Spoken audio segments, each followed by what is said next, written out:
Tapos isunod na natin yung ating luya. Kaya luya yung inuna ko para mabango. At hindi siya, yan yung hindi agad masusunog.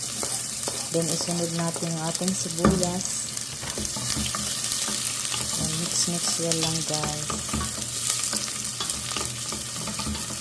Common na to guys, common. Very easy.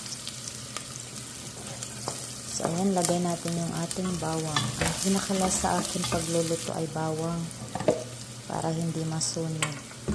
So, naglagay na rin ako ng manok. Regular slice lang po yung ating manok.